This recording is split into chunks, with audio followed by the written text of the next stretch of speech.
Hi, I'm Julia Stumpf, an instructional design librarian at Ruth Lilly Medical Library.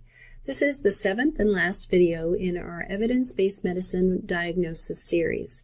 In this video, we discuss nomograms, also known as nomographs, and how they are used in diagnosis. In the video on likelihood ratios, we said that likelihood ratios could be used to get from pre-test probability to post-test probability. But how does that work? This is where nomograms come in.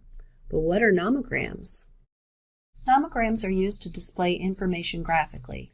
In the most common form, a nomogram consists of 3 parallel graduated lines, known values on any 2 scales, determining a straight index line that passes through the solution value on the 3rd line. The most used nomogram in evidence-based medicine is one developed by Fagan to move from a pretest probability through a likelihood ratio to determine a post-test probability. Here's an example.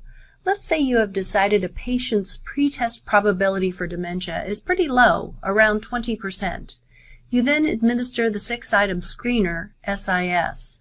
The patient makes 5 errors. You then consult the corresponding likelihood ratios of the 6-item screener scores and see that 5 errors corresponds with a likelihood ratio of 28. The results of the test corresponded with a likelihood ratio much higher than 10 and leads to a large change, as you'll remember from the video on likelihood ratios.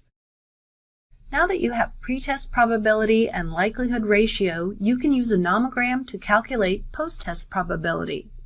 First, mark the pretest probability on the nomogram. Then mark the likelihood ratio.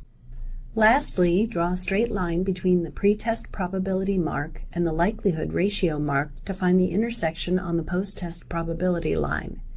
You will see that the post-test probability is about 88%. Here is another way to look at this. You determined that the pretest probability fell within your diagnostic test threshold. In this case, it was 20%.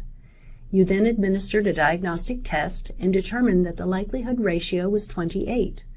When you used the nomogram, you saw that the post-test probability of your patient having dementia was now 88%. Whether or not you treat for dementia will depend on where your treatment threshold falls for dementia. If it extends to 88% or lower, you will likely treat the patient. If it is higher than 88, you may administer another diagnostic test. It is important to understand how nomograms work, but in the future you likely won't need to graph them on paper. There are many sources for nomogram software if you search terms like nomogram and calculator. In this calculator I found, I plugged in 0.2 for 20% for pretest probability.